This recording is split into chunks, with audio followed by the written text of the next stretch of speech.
All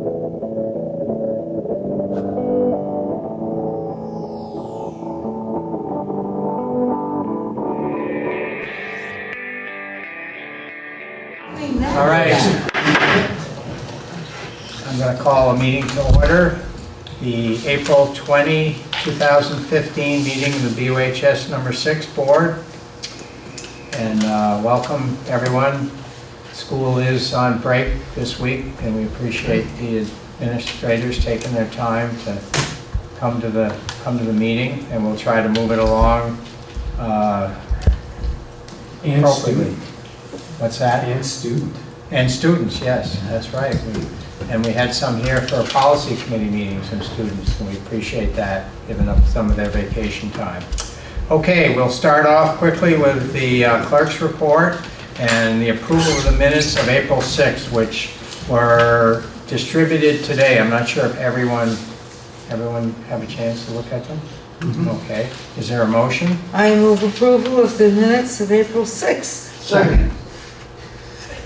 Okay, you can pick one of those, Jane. The chorus open. Yes. Are there any additions, deletions, or corrections? If not, all in favor of approving the minutes of April 6th as written, please signify by saying aye. Aye. Okay, opposed? Abstentions? No? Okay, the minutes are approved. Are there any communications? No? Okay.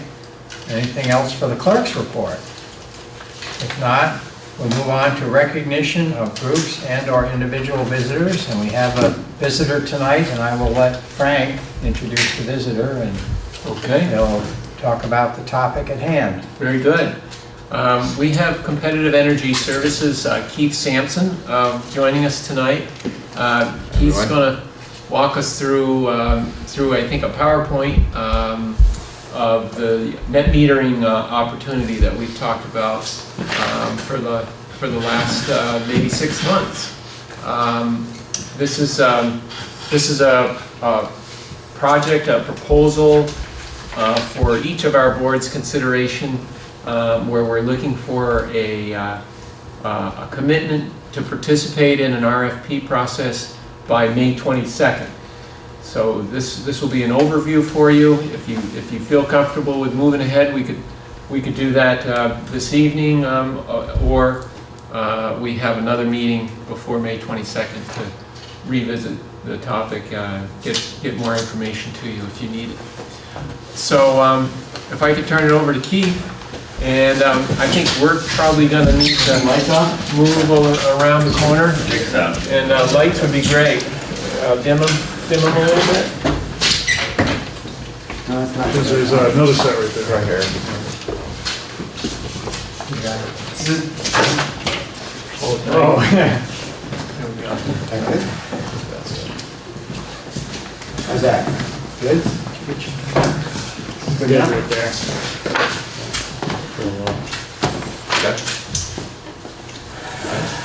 Thanks, Frank. Thanks, everyone. Welcome. So I am, this is a presentation that I've given a couple of times now, and my name is Keith Sampson. I'm Vice President. I work for Competitive Energy Services. I'll talk a little bit about us. Feel free to ask questions as we go. I'm going to talk about who is CES. I'm going to talk about solar in Vermont. I'm going to explain net metering credit. I'm going to talk a little bit about the RESC and the process and this aggregation that we're pulling together. We've been given this as a go-to meeting. It's going to be available on YouTube as of next week. So we're trying to put the word out here and let everybody know about this opportunity. So this is a little bit about what's going on, a little roll the camera backward here. So the PV Consortium of Vermont Schools and Supervisory Unions got together through the initiative that was funded by AOE Act 156 grant. They went through an RFP process. They selected Competitive Energy Services, also known as CES, to manage the process. CES was then approved to aggregate the schools and other public entities to solicit proposals for solar PV, both on and off site, that are known as net metering credit, net metering.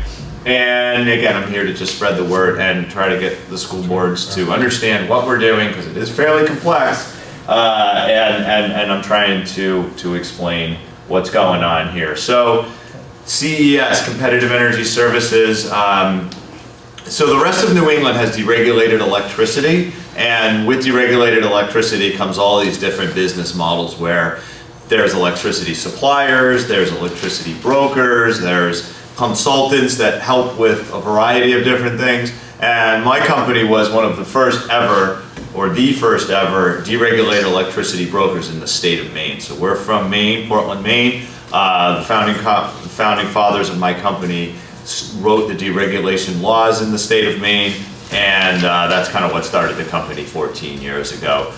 In Vermont, we don't have deregulated electricity, so we are involved in Vermont because we help buy a whole lot of other things. We help advise on renewables and on procurement of oil, and we manage an oil consortium here in Vermont where we purchase over 3 million gallons of oil and propane. So there's a lot of different things that we do. We provide consulting and analysis on renewables, on-site wind, cogeneration, grants, so all different, there's a lot of different sort of offerings that we do within the Vermont group, but I think one of the reasons that we are in this space, and probably one of the reasons why we were selected by the committee, is because we have actually built and owned, we meaning Competitive Energy, has built and owned renewables. Those 3 wind turbines are a Beaver Wind Ridge wind project, now in operation for 5 years, one of the first wind projects in New England. We own a small solar company where we basically do distributed generation through small solar. My other partners in the firm own this Warumbo Falls hydro plant, 13 megawatt hydro. So we understand renewables because we've owned them. We know what it's like to get them built, to get them permitted. We understand the contracting process, the legal process, and that's a big value as we come and represent different customers in the marketplace to helping them through a difficult process. So why solar? Why CES? So Massachusetts has the second best solar rebate program in the nation, and so CES has assisted clients in Massachusetts build over 70 megawatts of solar generation.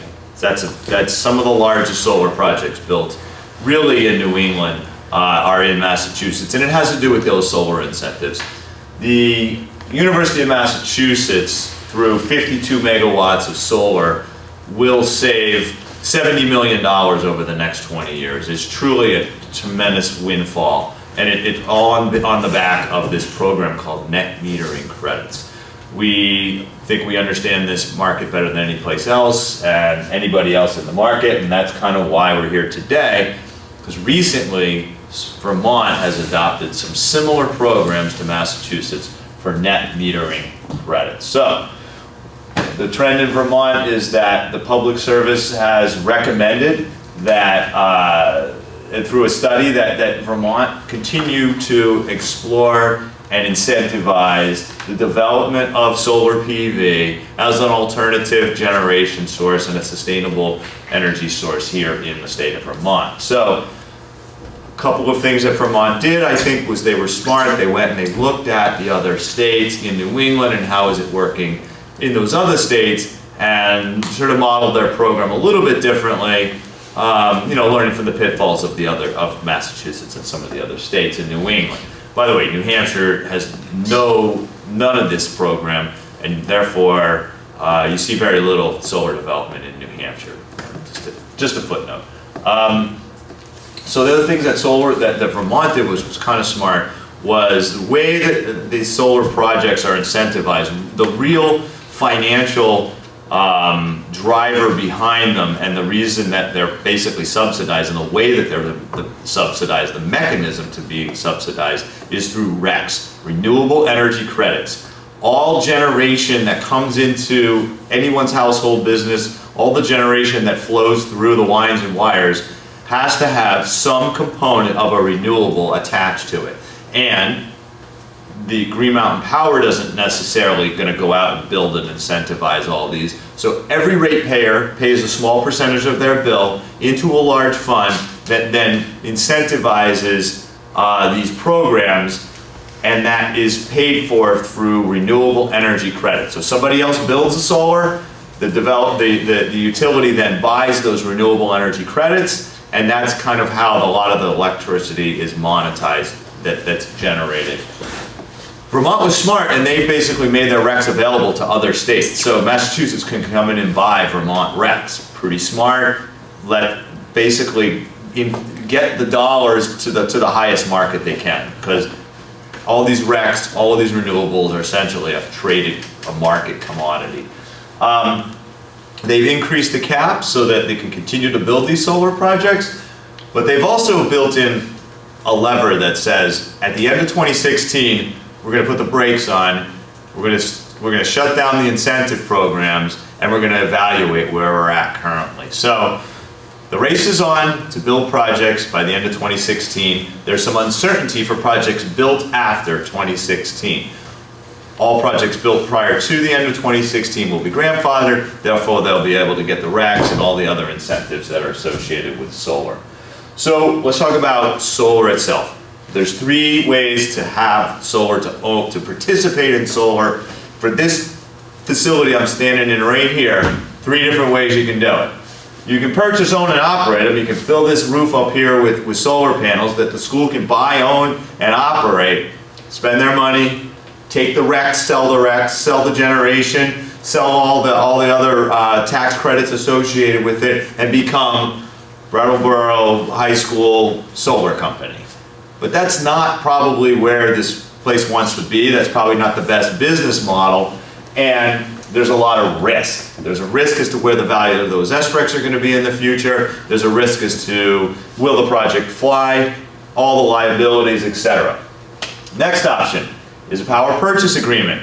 Solar panels go on the roof, somebody else owns them and operates them, and they sell the electricity that's generated by those panels to the entity that it sits on. It's called a power purchase. I'm going to buy electricity at 13 cents a kilowatt hour. A lot of the roof projects that you see, residential roof projects, a lot of those are PPAs, power purchase agreements. You're buying the solar back from the developer who installed it on the roof. Not a bad way to go, but it doesn't really lend itself to good financial benefit, and there are some risks associated with what's the price of power going to be in the future. Net excess generation credit, though, is really why I'm here. We think, CES thinks, and really the market thinks that this is the best opportunity. I'm going to explain how a net metering credit works in a minute, but basically, it's the virtual world of electricity. We can put panels on anywhere we want, land, landfill, you name it, far away from here, 100 miles away. But through the virtual world that we live in, that you can host the electricity right here in another location. So that's what a net metering credit is. The electricity goes onto the grid. It's net metering, right? Because the meter's spinning backward, and then you're paid for that. The way that electricity is monetized on the grid is through a credit. So that's where the credit comes in, and I'm going to explain that mechanism in a second. So the benefits of it, there's really no risk. The contracts can be structured so that the owner really just the owners of the projects benefit, but then the host customer, which would be the school entity, would then also benefit. And you'll see in a second, the risks are virtually none. But somebody said a long time ago, if it sounds too good to be true, it must be. So let's really talk about what it's all about. Very important thing to note, though, is that you can't really say you're green. If you're the host customer, if you're the school can't say, hey, look, we're buying green power, because you aren't. The green attributes are going someplace else in the form of renewable energy credits. The solar electricity is going out to the grid. You're just participating, you're helping support an industry that's very important to the state of Vermont, because it's one of the few generation sources left. But let's just face the facts that you're really not buying green power. This is a very short explanation of how this very complex net metering credit works, okay? If you or I were designing this, it would be a simple model. You would generate the electricity here, you'd sell it to the utility over here, and the utility would write a check back to the solar developer for that electricity, right? That's how all other goods and services, you supply the good, you get paid for the good. Not how it works. With the virtual net metering, there's a third component. It's the three-legged stool, I like to call it. So what will happen is the solar developer will build a project. Solar panels will go on the ground. Solar developer will connect to the utility infrastructure and through an interconnection agreement, send the electrons to the grid. The grid, Green Mountain Power, will use that electricity in its everyday, as it's part of its everyday generation. That solar developer is also going to sell the RECs and also going to sell the tax credits to other entities. But where you guys come into it is with the actual electricity itself, the electrons themselves. They go onto the grid, that's the utility, but instead of the utility writing a check back to the developer, the utility issues a credit on somebody's bill. But a field with a bunch of solar panels doesn't have an electricity bill to offset, so they need to rent somebody's bill in order to make this program work. So the host, that's where you guys come into the picture, loans their bill to the solar developer. You will get a credit on your bill and you will write a check to the solar developer. So that's the three-legged stool. That's why they need a host. So the devil's in the details of how this contract gets put together and how that developer, what's their viability? Are they going to be able to deliver on what they do? But at the end of the day, your only hook in this is you don't own the program, you don't own the panels, you don't own any of the risk with the solar field. If the solar field blows away in the wind, you don't get your credits anymore. But you own nothing, you owe nothing. It's truly you're just there to host, to loan your bill out to that developer. So who do we pay we've got to write some check to somebody? you do. Yeah. You do. You write a check to the solar developer. Okay. That's correct. So I was going to so I'm calling this step 1, step 2, and step 3. So this is you. This is an example with using your electricity, real-time, real-world stuff, okay? In the upper right-hand corner, we know that a 500 kW electricity system, a solar PV system that's 500 kW, essentially generates $100,000 in credits. Assume that's the known, okay? These systems have to be done in 500 kW max increments, so the most that one entity, one invoice can participate in is 500 kW. So we know it generates $103,000 in credits. That's through a tariff rate and through an estimate of how much electricity is going to get generated. But don't think of it in kWs, think of it in dollars, because it's truly like a dollar, it's really a financial transaction. So, if we take the school here, they roughly use 2.4 million kilowatt hours per year. That's what this facility uses.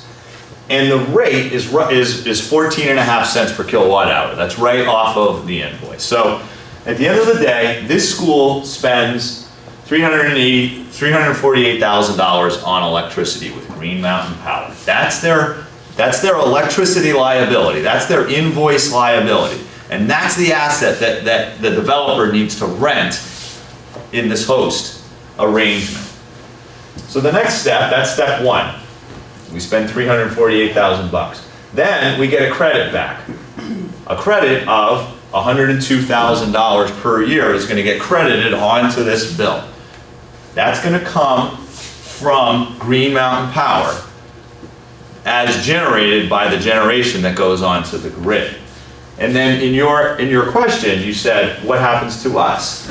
So we then take a $348,000 bill, reduce it by $102,000, and then our spend with Green Mountain Power will only be $245,000 per year. But then you have to pay back the developer. And this is why we're going to bid. This is where the competitive nature becomes. that discount that you're gonna pay them back, you see they're getting a $102,000 credit. My example is a 20% discount. So in a sense, you're only paying them back 80,000 bucks. So if we got a 30% discount, we'd be only paying them $70,000. If we only got a 10% discount, we'd be paying them $90,000. So it's that credit discount is what the monetary value in this is, the discount between the credit and what you pay back to the developer. And so what my company's doing is gonna go out and do an RFP for all these different developers to come in and bid on, this is what we'll issue, this is what we'll give you as a credit for onto your bill. And that's it. We're gonna select a developer and we're gonna contract with that developer and you're gonna participate as a host in a net metering credit program. And then CES is gonna take our fee, is paid based on your actual savings. So we're doing all this work up front. We're gonna contract you, and once the savings start to flow onto your bill, we're taking 10% of it. That was the arrangement that we made through the RFP that we did with the state. So we're taking a little bit, we're gonna continue to be your partner in this for the next 20 years, because you're gonna have to sign a 20-year agreement to be the host, and we're gonna continue to share your savings, 10% of the savings. So if the savings go up, our amount goes up, savings go down, our amount goes down. So really that we're just kind of bouncing along with the rate, but that's how our component works. What's the difference between the 10% you're talking about and the 80% there? I'm taking 10% of the savings, but the savings are the 20% savings. So if you're getting a $100,000 credit from the utility, on your utility bill, and then what you pay back to the developer, that's the real money in this, that discount that you pay back to the developer. So that's 80% of the credits? Of the credits. You're getting $100,000 in credits, and you're getting a 20% discount, so you're paying 80% back to the developer. And you're getting 2,000. And we're taking $2,000, yes, that's correct. And this is all annualized, so this is over 20 years. Yes? What again is the PPA rate? So the PPA rate is then the established rate, that's the utility rate. That's the rate that the developer gets for the electrons. Go back to my three-legged stool here. This, number one, electrons flow out to the utility at 19.5 cents per kilowatt hour. So for every kilowatt hour generated through the meter at the solar developer, he gets 19.5 cents per kilowatt hour. Well, how is that set? I mean, we pay like 14 cents a kilowatt hour. Exactly. And that's the whole premise of these net metering credits. That's what is set up, is the incentive. So that Oh, that's a rate that's... Green Mountain Power has to pay that. It's through it's called a solar incentive, and it's a base rate. It's a tariff that they're required to pay. Well, I have a little system on my house. I think we get 6 cents back. So we get 21. That's right, cents because for you did every- it prior till now, and you got the bigger incentive, because the real skin in this game has already been filled. That cap's already been filled. You had to have it built by the end of last year. So good for you. So you get 21 cents. 21. And That was goes smart. on. That's correct. So the 19 Is now the new set. 21. And that's That's it. guaranteed for X number of years. That's well. So then if you really want to get under the hood of the economics, which is what my company does, right? We're economists. Our job is to advise you. Look at the cash flow on this deal right here, okay? That solar incentive only lasts for 10 years. So the payback declines over time, but it falls right off as of after year 10, because that solar incentive goes away.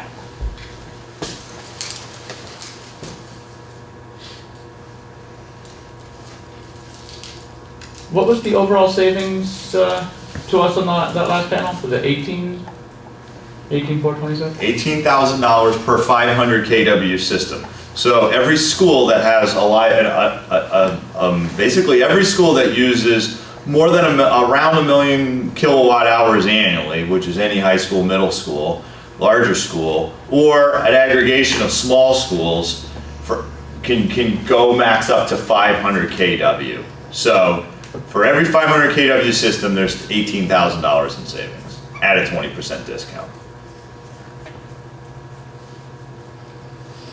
And just a point that I was making here was that people always say, well, 20 years, that's a long time to commit. What happens if, we invent nuclear fission and then we don't have to use all that electricity and we don't have to pay for all that electricity anymore? I'm saying don't commit, don't fully commit, don't go 100% into this thing. You're only committing 29, 30% right now. So it's not a huge windfall. It's only 18,000 bucks a year, but it's over time. It's a decent payback. But you're not fully committed either, right? You still have that ability to reduce your consumption and do all those energy savings and that conservation to drive your bill down as well. Anything you do to reduce will continue to cost you less. Paybacks won't change. Everything that you're currently doing won't change from a conservation perspective. You're just going to save an extra 10,000 or 18,000 bucks a year. So another point on that is because, as Keith pointed out, we're starting out at 2.4 million kilowatt hours. Yep. Which is what is that? Almost 5 times a 500,000 kilowatt, right? That's right. So That's right. So Ian, to get to your point, so this is just 1 out of 25, 5 out of 25. If you double that, you probably are not getting close to You're half of your creating the risk. So now you've got two $18,000 for BUHS. If you wanted it, you could triple it. You could, now you're up to 40. You're up to 60. Getting toward that. Yeah. Now, if you did 3, like with this school, if they did 3 500 kW systems, they'd be up to 90% of the total spend. We don't recommend going there. Right. Is that permissible? I mean, do you have a megawatt or? No. No. 500 per bill. Okay. Per bill. Per account. Yeah. For every account. Yep. So Green Mountain Power has to pay more for the electricity from you than Not from me, but from the solar developer. from Yep. this company. Correct. Yes, they do. And you're saying, And how where can they does do that money that? come from? Excellent question. And that's the takeaway today. It comes from everybody in this room because you pay it every day as part of your bill. The school is paying for this every part of their day. Part of your bill now is higher because you're paying into that giant fund. So our point of it is, people say, wow, 20 years, long time to commit. Well, guess what?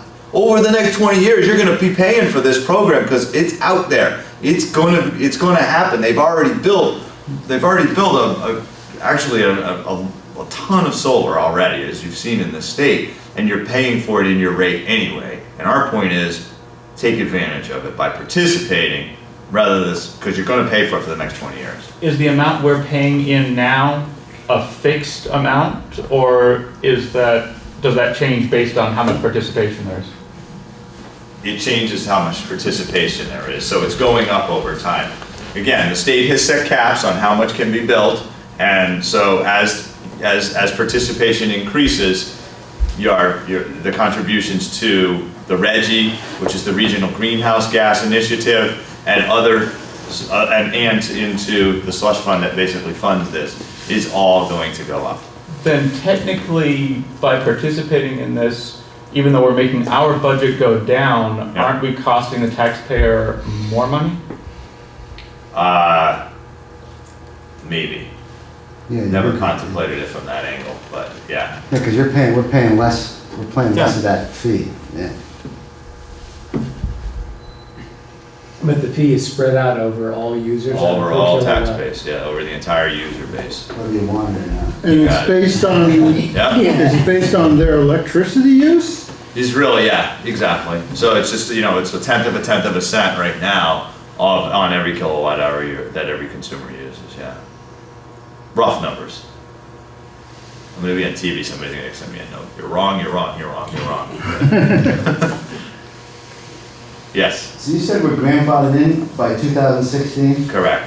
So here's what's grandfathered. The net metering credit rules are grandfathered. You're gonna have a contract with the developer, So that's gonna be something that's contracted. And that PPA rate, the solar incentive and the reimbursement rate to the utility is gonna be The grandfathered. state of Vermont was like it's in a $113 million bind, and they're starting to look at they're starting to pull incentives like current use for land, things like that. I was wondering, I mean, do you think it's possible they could renege on some of these deals? So let's just say they did, okay? I'm not gonna speculate there, but this is the beauty. Suppose they did, all right? They reneged. Never mind, we're done. So what loss do you have in that scenario? You don't get the incentive. You don't get your credit anymore. You don't get the 18 grand. So my point is, no risk, only upside. And to reiterate, the 18 grand is pretty much a constant thing for a 10-year period or 20 years? So then, this is a good point. So I was using very sort of like showing you, I guess, how I got there. But if you really do the pro forma, it starts out at 20 grand and it declines over time. It nets out $248,000 over 20 years. So it's just shy of 1 year electric consumption. There you go. Yeah, Over 20 years. correct. Yep, So- exactly. So that's a 20%, 20th. 5%. Yeah, Right. 5%. Exactly. This consortium is primarily schools and municipals Yes. as a stable, long-term customer that isn't gonna, So you have no tie-in into the consortium. You could go out and do this on your own. You could just hire us to do it on your own, or you could go do it on your own. Go get bids from all these other solar developers. Here's the value of the consortium. More buying power, bringing more units in to the table to hopefully incentivize more developers to come to the table. Developers are very, very frustrated in this marketplace right now. Part of what we do, on my next slide, is that we have a relationship with all these different suppliers. Because as part of our business model, we need those suppliers in order to make all of this happen. Suppliers have been asking us for 2.5 years, do what you did in Massachusetts, bring it to Vermont. Because people can't make the decision, people see the risk, people don't understand the contracting process. So what we've done with this model is that we're doing all that heavy lifting for the entity. We're doing the contracting, we're managing through this process. We're gonna hopefully get the best price by doing a larger bid aggregation, and we're not charging as much as we would just if I just charge you guys to do it, because I'm hopefully getting a larger pot of business out of here. So I've cut our fee in order to get a larger piece of that business to do this consulting that everybody's sitting on the sidelines. Everybody's waiting. I don't know, what do I do? How do I do this? What's the risk? 20 years, oh my gosh, the sky's gonna fall. And we're saying, look, we'll walk you through it for the process, and you will be able to say, we vetted this thing out, we've looked at every different option, we've gone to bid, so we satisfied the bid laws, so we know we got the best possible deal out there, and we bid it out with a whole bunch of others, so we think that's the best way to get a good price. We kind of know this from the deregulated electricity market that the more the buy, the better the deal. Not a lot, a little, but it's part of the puzzle. So it more than pays for our fee. Yeah. And if the price of electricity plummeted for some unknown reason, Right. the savings would still be there, correct? It's a percentage of the net, right? So you're still going to get the 18,000. But if we paid, you know, Okay. if, let's say our electric bill per year went down to 200,000, Right? then that would, our Then positive would go up. As a In other words, percentage, it would, if something yeah. else came along that produced power less That's correct. expensively. That's correct. Additionally, so there's another couple of other, let me go through the process here, because you got me to a good spot here in this. So the process is interested parties sign up with CES to say, here you go, CES. Go ahead, we're in. Take us along with the group, go out to bid. We're gonna go out, you're gonna participate in the RFP, and we're gonna help facilitate this entire process. What we need is pretty much just a signed copy of a contract with CES, plot plan if you want it on your own land, and then CES is gonna write write the RFP and send it out to developers.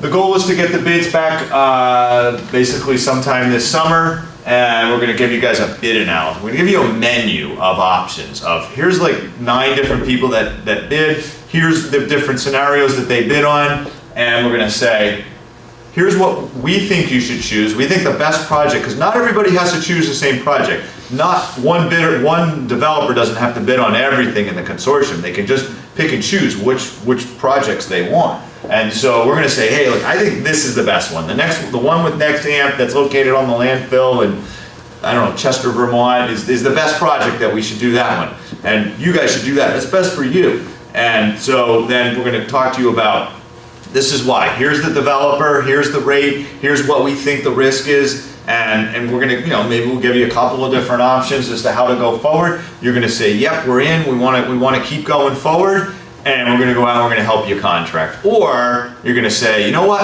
I'm out. I don't like it, not worth it. We don't get paid, you don't owe us any money. We literally are saying, we'll go out and we'll include you in this process for no cost as part of the process. If we don't get you a plan, then you don't owe us any money. If I could go back one bid back, and Yep. Frank, I'll break with you, but Keith, I'm sure you have something to say too.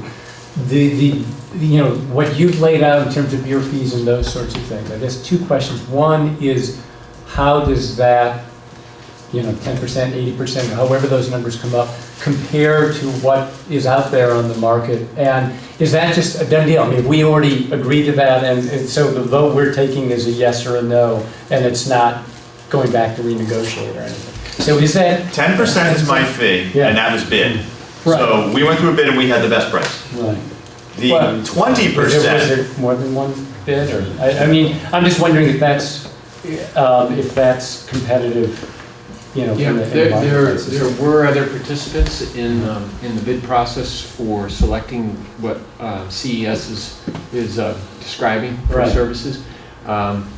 When it was time to submit a written bid, they were the only written bid that we opened. Right. But we went far and wide and engaged state folks that understood what we were interested in. I'm not questioning the bid process. What I'm asking, so first of all, the second question was answered, which is, this is a take it or leave it. But the other question is that 10%, is that, there are other contracts out there with other entities. I mean, is that sort of a high level, a low level? Is that? Okay, so, yeah, and I think it's easy to mix who's getting the 10%. Right. And so what we have in Brattleboro Town School District is a net metering contract that was signed a couple of years ago. It's just going online now. The field has been built, and the developer is extending a 10% credit to Brattleboro Town School District. That's probably typical for contracts over the last 2 years, where folks were out in front of probably the majority of schools and institutions that were willing to sort of go through the complexity of what Keith's described on their own. Mhm. Keith is using an example of 20%, so twice that. So that's the negotiation with the developer. You got it. So we're hoping, because of the larger kilowatts that we're going to be bidding, that we'll be able to get a bigger discount. Yep. And because you're using a consultant. And the time it takes for the developer to try to strike a deal is costing them money. Sure. And they think that with us doing the heavy lifting, they can look, 20%, good, I'm good to go. Hopefully, we think that's what's gonna happen. It's an example, to Frank's point. It could be 25%, it could be 15, who knows? Right. So, I mean, and I may be asking something you should be asking in the executive session, but just I'm trying to get a sense of that 80%, 10%. If that's competitive, it's low, it's high. I mean, they're obviously giving a lot of good services, and it's compelling for all sorts of reasons, directly financial as well as environmental. I mean, there's all sorts of good reasons to do it. But I guess my question is whether trying to get a judgment of how good that bid was. I mean, and on the finance committee, I've already done a vote on this, so I'm not against it, so I'm just trying to get that. Well, I think the next step that Keith is describing is going to show the value where he's going to go out to the marketplace that his firm is familiar with. He's going to give us, as he was just saying, developer A is offering 15%, developer B is 20%, developer C might be 10%.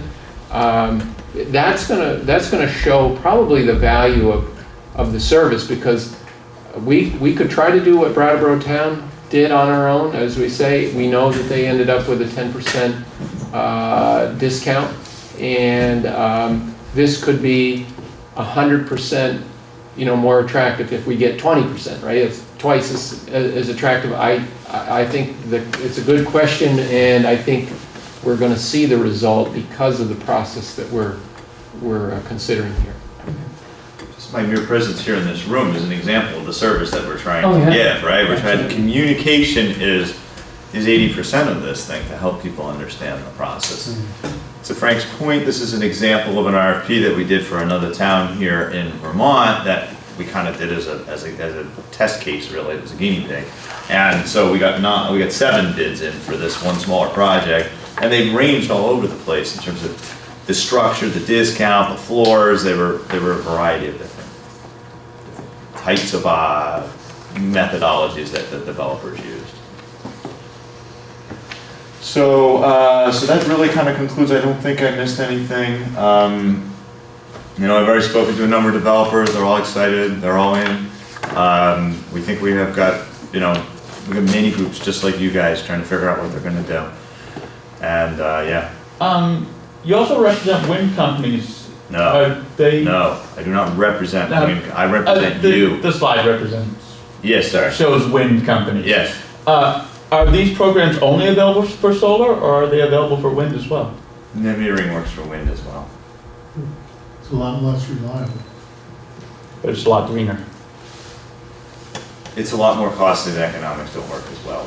Wind turbines are way more expensive. The numbers don't hunt. First Wind is a solar company.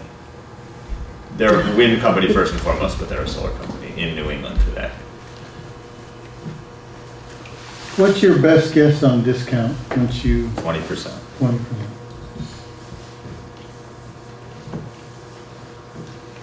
I mean, maybe if you guys, you're a fairly big school district here, right? So maybe if you can say, I'll do 5 projects. Maybe you can do a little bit better than 20%. But it'd be the whole consortium now that you'd be bidding. I'm bidding the whole consortium, Right. but when it comes time to making a decision, Right. you're on your own. You're not hooked to the consortium in any way. Now you're coming to the table and saying, yes, here we are. This is what our commitment is. This is what we want to participate in. Give me the best deal. You don't have to commit to that up front. Once you kind of get a sense of what's on the menu, think about this. I got a menu of 7 different options up here. I say, you know what, we want 5 projects. So we're gonna go back to the developers with the best deals, and we're gonna say, here these guys are, they want 5 projects, what can we do? So every school district or town can make their own individual deals? Absolutely, So yes. there's no regional- And that's a model that we've been using for oil procurement in the state now for 5 years, where everybody has the option to do it differently. So that's the custom side of this thing. So one of the economies of scale that you're doing, setting these things up, is setting the original offers. Correct. And then each entity that would be buying at the host Yes. could negotiate their own deals, and so bigger may have more power. Correct. So there's 2 sets of potential market power. Negotiation, market power, exactly. And then one other key important point to note is that as of recent, in the last 2 weeks, there's now a state contract that's been developed by a group here in the state that is a state-approved contract. We're going to be providing that as part of the RFP. So the developers are going to have a pretty good sense of what they're getting into instead of the terms and conditions. So we're hopeful that's going to help the process go smoother. It's written to protect both you guys and the developer. We think it's an excellent contract, and we're hoping that's going to facilitate things. We need panels flowing by the end of 2016 in order to make this thing happen.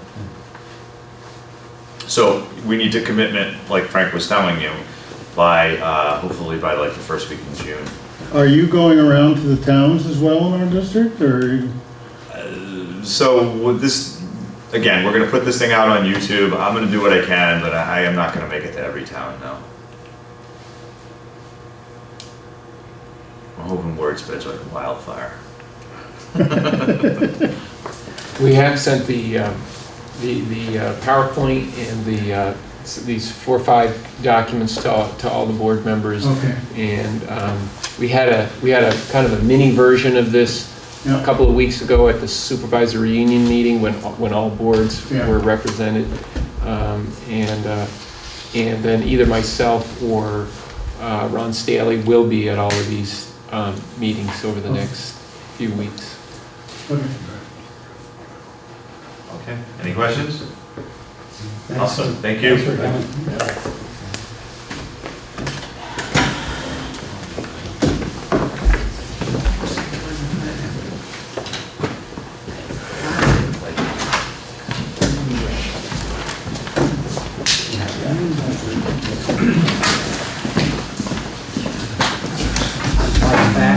I think I'll leave those off, save some money.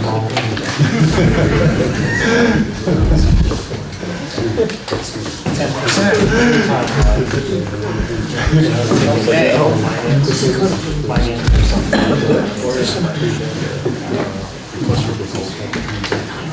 So later in the meeting, you will be asking, we'll be asked to approve the concept. We're not, at this point, just so we're clear, we're not being asked to approve any contracts or select any developers or anything like that. It's to approve our joining in the consortium. That's right. Yep. There would be an agreement that we would be asking, which is to engage CES to develop the process, the procurement process, the RFP. That's that. Yeah, but no, we're not committing to a 20-year contract under this initial phase of the process. Okay, well, that will be under new business shortly. Yep. Thank you, Keith. You all. Okay, let's move on, and the next item is consent agenda. Is there a motion I accordingly? move we go into consent agenda. Okay. All in favor? Aye. Opposed or abstentions? If not, we are in consent agenda, and as is our normal fashion, we'll start with the Finance Committee. Finance Committee met on Thursday, April 9th at 8 a.m. And we approved warrant numbers 1172, 1173, 1174, 1175, 1177, 1178, 1179, 1180, 1181, and 1182 in the amount of $562,831.99.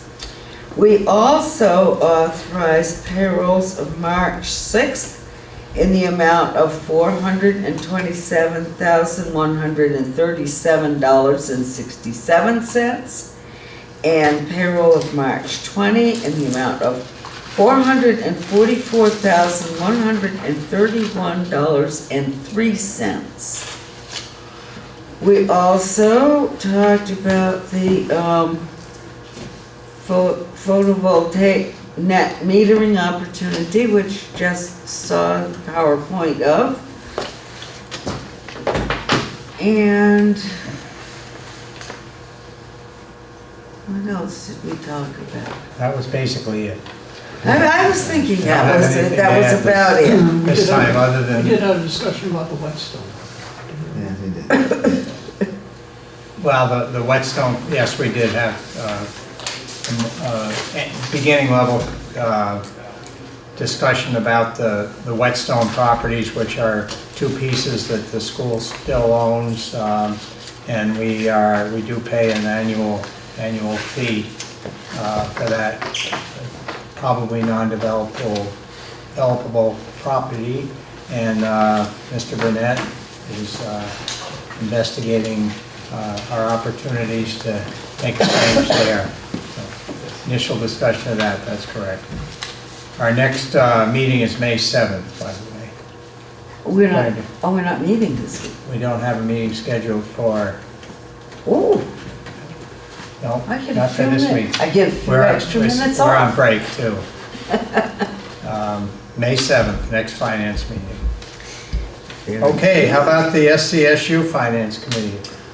We have not met since we meet, I think, a week from Wednesday. 29th, yeah. So we did have the full SU board meeting where Ruth was there and you were there as well. So we had the full slate, and Frank and Ron were there.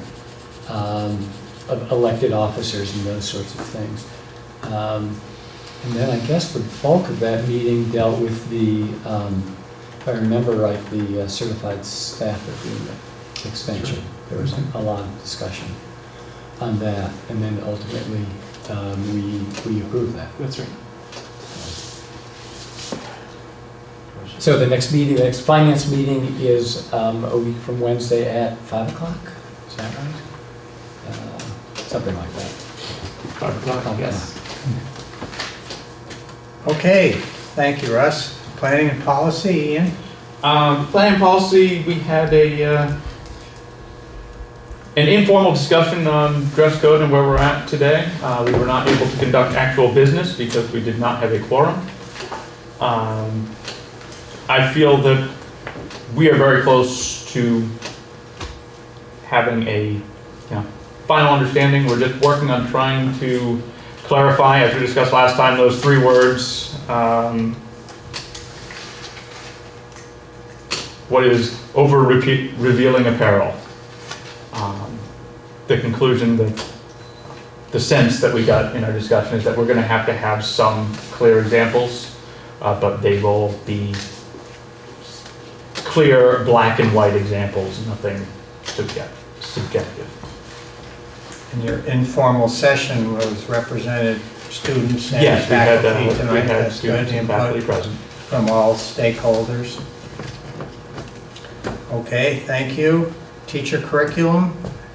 Vicky's not here, but I don't. Has not CC's met. We've not met, no. Okay, BAMS. BAMS committee has not met. Okay. WRCC committee then. Has not met. Okay. And that takes care of that. Okay, is there anything else for consent agenda? If not, is there a motion to approve consent agenda as discussed? I move we. Russ? Second. Ruth? All in favor? Aye. Opposed or abstentions? If not, consent agenda is approved, and we move on to administrative reports. And how about we start with student council? Yep, the student council met this week with Mr. Perrin and Mr. Day to talk about the planning and the dress code policy, and then we had members present tonight to discuss that as well. We met with some middle schoolers to see their input on it, and it's been interesting. There's definitely an interest in working with planning and policy, so that's good. Students are interested in getting their voices heard, and now we're just on break, so we'll see when we get back. Good. It's great to have that input. Okay, thank you. BAMS? Couple of quick events I wanted to update you on. We had a variety show on Friday afternoon in our NPR, and it was really well done. I heard that there wasn't as many student, I don't know what you want to call them, talent displays as in the past, but the students who did perform were really impressive. A lot of singing this year, and our student body really seemed to enjoy it. Kim Godwin, our leadership group, put it on, and so I was pretty impressed. On May 1st, we're going to do Diversity Day. I think that's a whole BU6 event, and so we're planning some middle school activities, and we're also, we're going to participate in the National Walk at Lunch program, so we're going to organize a large school-wide walk out, probably out on the track or something like that as part of Diversity Day. I don't know if this would be under other business, or I have an appointment for a teacher. Request an appointment. Can we do that now? Yeah. Yep. So Joyce Sullivan's retiring, an our English teacher on Team Canis Major. So I would like to recommend we appoint Gabriella Raccio, who after, let's see, we screened well over 40 applicants for that position. We interviewed 6. I probably had 16 applications that I would have been interested in interviewing, but we had to kind of whittle it down. It was a pretty strong pool.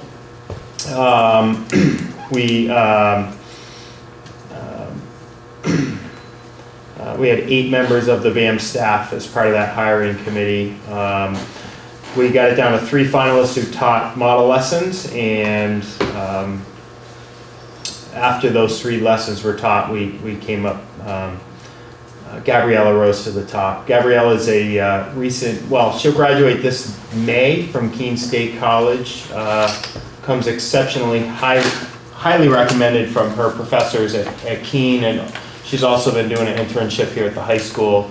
And so she really, what really solidified it for me, we had already decided she was a candidate, but after speaking with all of her references, it really solidified that because people were just so impressed with her. She has nearly a perfect GPA, but that goes way beyond what she has done there. She's been the student leader for all the orientation at Keene State, so she hires all the staff, the Keene State students who will be doing all the orientations. She coordinates the whole program, and as well as doing a lot of tutoring in their library and writing programs, and pretty impressive young gal. So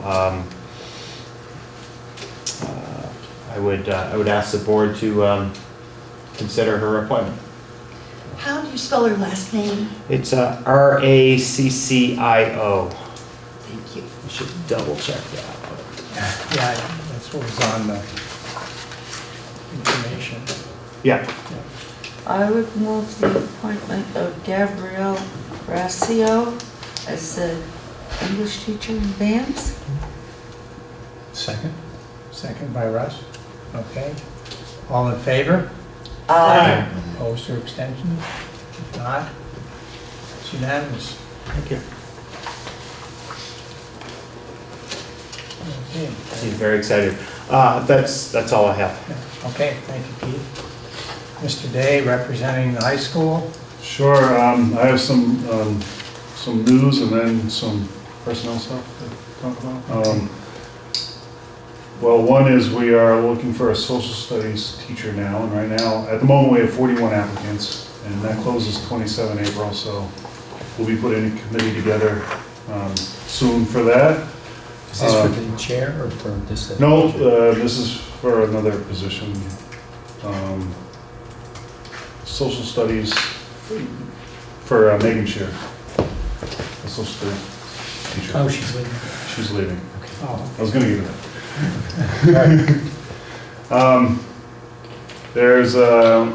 we're also finalizing final exam schedules, and just so you know, the graduation's June 19th at 6:30 at Litchfield, and the finals will be the week before that. We have some groups out in Europe and Asia. India, the trip to India left Sunday. The Swifts group is out, the London group is out, and Germany has been there for about a week and a half now, so a lot of kids overseas. Yeah. Also, we just wrapped up SBAC testing. This is the new version of the kneecap, and all the little challenges to get that rolling, and that's gone well enough. It's a new way of testing with the computers and the adaptive testing and just figuring out the computers and the proctors and the timing and everything. It's been a little bit of a challenge, but we've worked it out. 3 teachers have tendered their resignation recently. One is David Sear, math teacher. The other is Danielle Solway, English teacher, and then the other is Megan Shear, social studies teacher. So David Sear, I believe we've already. Yes. You've seen David Sear Yes. already? Yeah. Okay. Okay. All right, so Danielle Solway would be the new one, and Megan Shear, social studies teacher. And we're assessing numbers for the English teacher and whether or not we need to put a committee together for that at this point. So you would like us to approve resignations for Danielle and Megan? Yes. Okay. I need the names again. Sure. Danielle Solway, Salway. And Mary, she goes by Megan, Mary Shear, Scherer.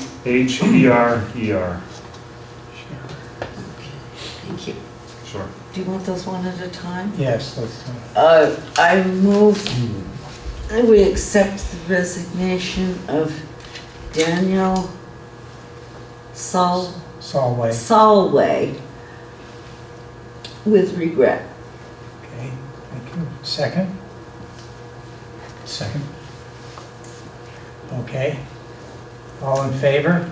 I Opposed or abstentions? Seeing none, that resignation is accepted. Is there another motion? move the acceptance of the resignation of Mary Megan Shear with regret. Second. That one. Okay, that seconds it. All right, all in favor? Aye. Opposed or abstentions? Seeing none, that resignation is accepted. One final, I'd like to recommend the appointment of Mr. Kevin Martell as our new Social Studies Department Chair, beginning July 1st, 2015. Mr. Martell will replace Doug Kroc, who's retiring at the end of this school year. 21 people applied for this position, 5 were interviewed a couple weeks ago, and on the interview committee was Mr. Perrin, myself, Tessa Anders, Richard Lang, Lyle Holiday, and Ruth Barton. Thank you, Ruth. A little about Kevin, we're pretty excited by him. He interviewed well and he gave a great sample lesson. Kids liked him. He also talked to the social studies department after and they liked him as well. He comes from Essex High School. He's been there forever. I think he, 20-some years. 1986 he started there and he's been teaching for 31 years. So a breadth of experience. He's taught all types of social studies classes, including AP classes. He's been a curriculum chair. He's been the social studies department chair at times and just has a great wealth of knowledge and experience and also comes across as easy to work with. So we're pretty excited to have him. Mr. Chairman? Who's Lyle Holiday? She's a curriculum coordinator. Excuse me? Lyle's the curriculum coordinator in the central office. For the whole Yeah. supervisory union. Right. She often sit on boards? She sits on committees, yeah. For particularly for department chairs. Yeah, I sat with her before. Yeah. Mr. Chairman, it's my pleasure to recommend Mr. Kevin Martell as our social studies chair. Okay, second, Ms. Shawn. Right, all in favor? Aye. Opposed or abstentions? Seeing none, it's unanimous. Great, thank you. That's all I have. That's all you got? Okay, Mr. Burnett, Care Center. Thanks, Woody. For the last few weeks, our horticulture teacher, Sam Rowley, has worked with Oak Grove School and has began the outreach for our younger students to see what the Career Center has to offer and Actually, grades, I think, 1 through 5 participated in the last few weeks, as I said, with Mr. Riley and his students in the greenhouse operations program. And said Mr. Riley explained that it was a really great opportunity, and the kids at that age really had fun with the hands-on projects. So we're hoping to see some of the fruits of our labor here come to us in the next 10 years or so, or less, we hope. Our next and final RAB meeting of the year will be May 9th. We invite all of you to attend.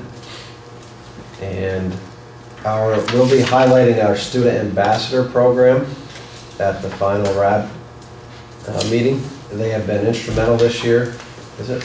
Or, Say May 9th? May 9th? That's a Saturday. Oops. Sorry.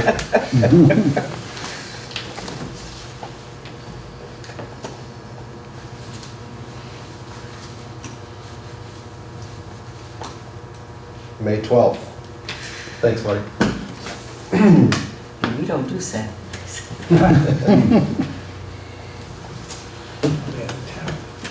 And I do have a resignation for the board to approve. Okay. This is for Paul Cohen. He's been our co-op coordinator for the last 2 years at the Career Center.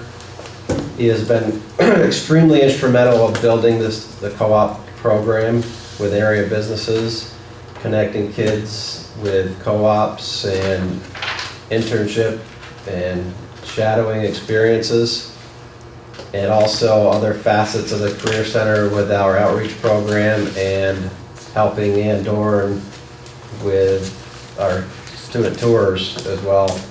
So he will be greatly missed at the Career Center, and he wants to retire again and spend time with his wife and family. So that's all I have. Yeah, we let him retire once and we got him back. Yes. Now he's going to retire again, but who knows, right?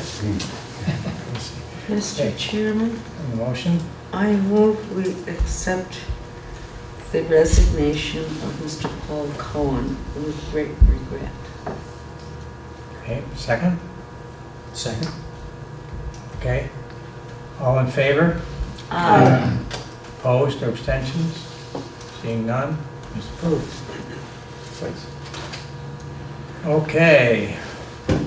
Anything from central office? Nothing to add, so carrying on. Okay. Thank you for being with us this evening regarding the photovoltaic net metering. I have nothing specific to report, and I believe that takes care of administrative reports. And we move on to unfinished business. And item 1 is F30 pupil privacy rights, additional reading. Give us an update on that. I have nothing else to add. It's our, the one we're back to now is our current policy. We approved it before. I think it's a good policy, and planning policy is happy to move this along towards So that adoption next time. that will be on our next meeting agenda for approval. You say it's exactly back to the, Yes. okay. So do we even need to approve it? Yes, because it needs to be It needs reapproved. Yeah, every so often. Basically, it's not exactly the same. We changed the approval date.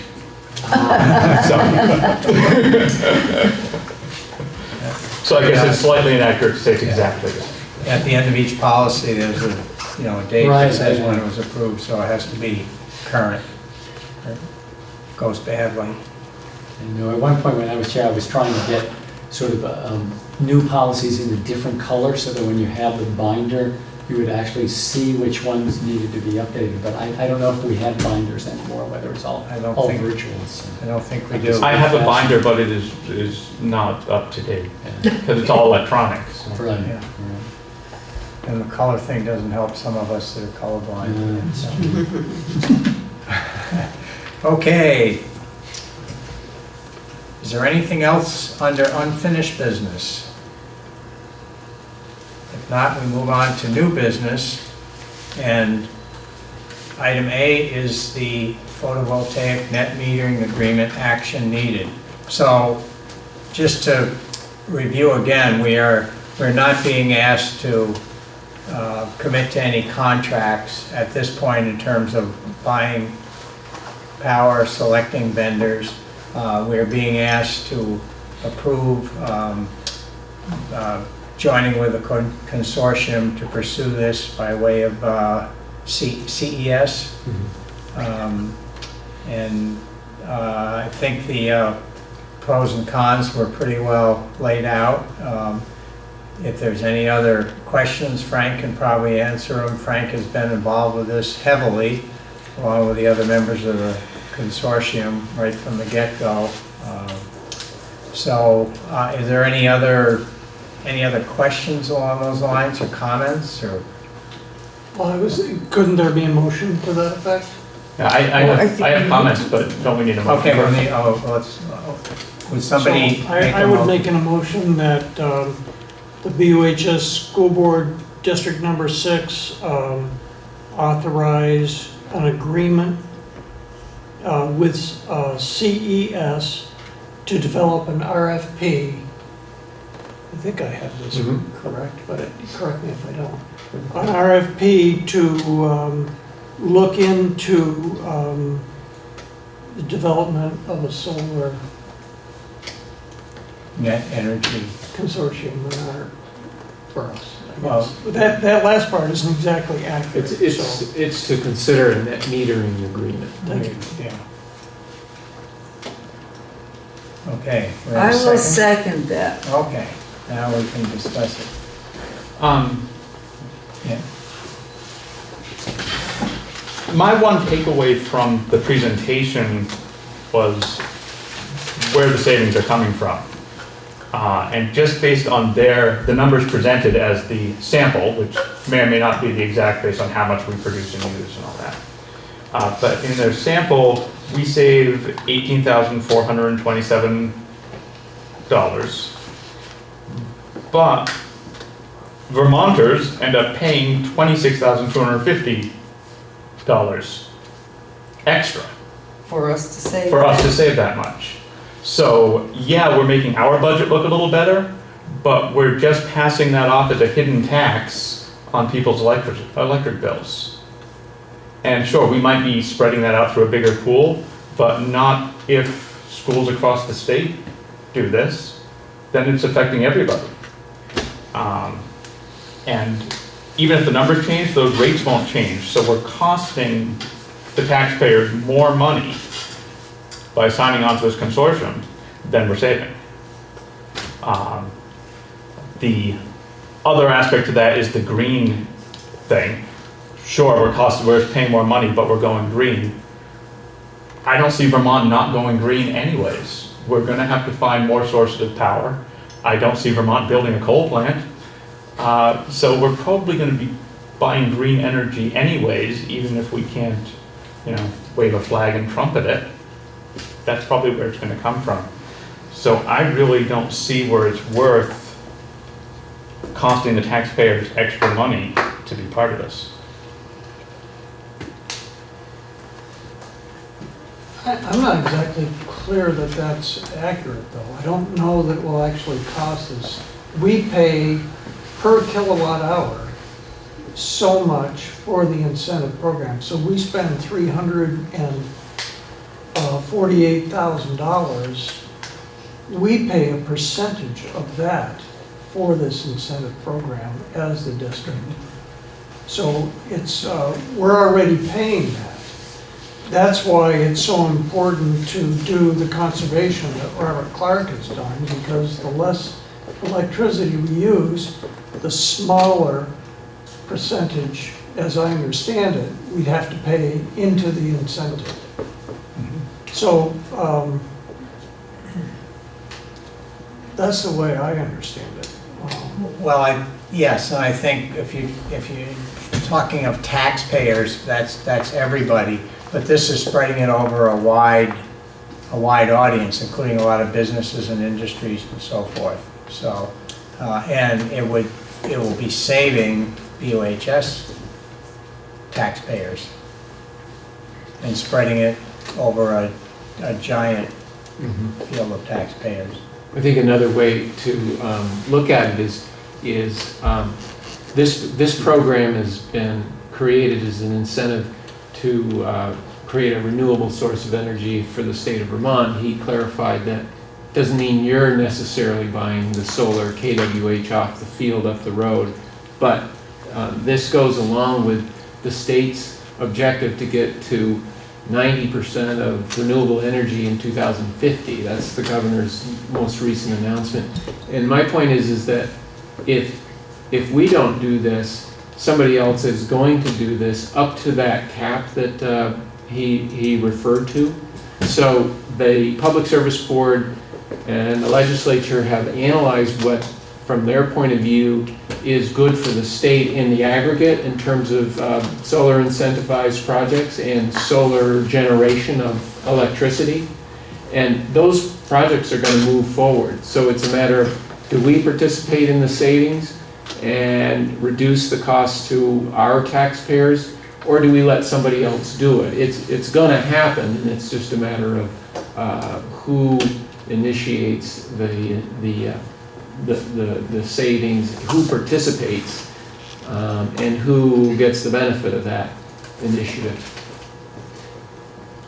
Does anybody remember what the cap is now? I think it was 6 or 8%. Has it gone up to 16?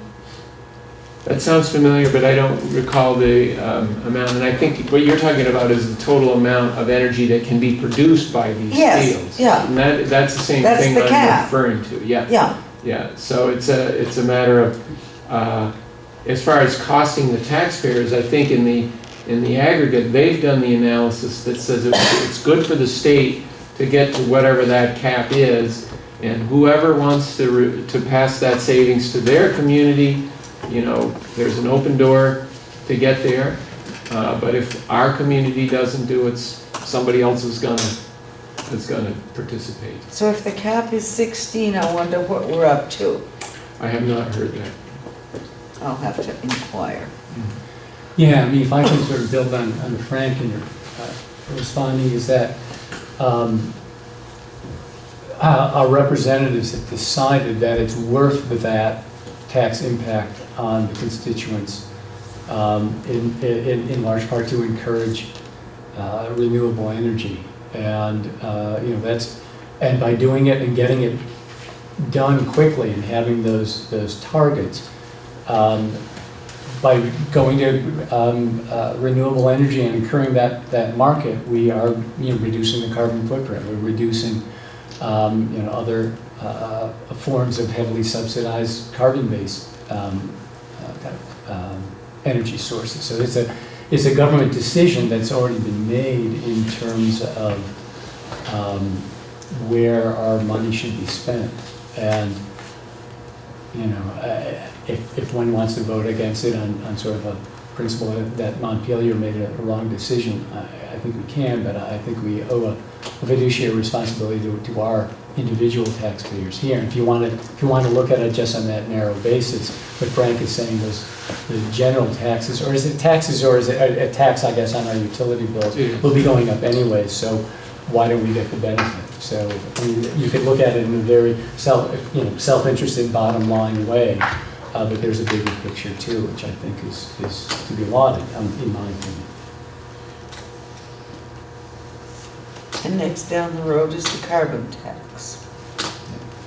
I mean, the state is trying to legislate you into this, like they're legislating against soft drinks. I mean, they've already done the yeah. So it's somewhat kind of, I don't want to say socialism, but it's some kind of trying to get through tax incentives, trying to promote green energy, which it's a soft socialism. Yeah, someone might have a problem with that. Do we want to really get into this? Well, should we vote on getting rid of fiduciary responsibility too with this board. I mean, the board has not always shown the best fiduciary responsibility, in my opinion, but we don't want to go there either. So, Well, our fiduciary responsibility is to the voters and taxpayers of, that represent these 5 towns. certainly should be. Yeah. Right. Yeah, I think we had an opportunity to save $18,427 per year for the next 20 years. And I don't really believe that is hurting anybody else by taking that incentive, because we need the power, and we need the renewables to come up to the target by 2050. So We don't have to decide on this tonight, correct? You would like that, right? It says action is needed, so I assume that, but let me Action can be remind debatable. you, this is only a vote to look into it. that's all it is. because And we're not can- committing any funds Because at I'd this like to point. do a little, from my Yeah, own it's benefit, only- do a little more research. It's only a vote to participate in the bid process. Yeah. And the answer is that we do not have to absolutely do that, but we're getting not that far away. We would have to, at the next meeting, decide whether we're in or out. But that's the sense of the body of the motion. Someone could make a suggestion that we table a motion. And we could decide based on who wants to do that or who wants to go ahead and approve Or disapprove. or disapprove, right?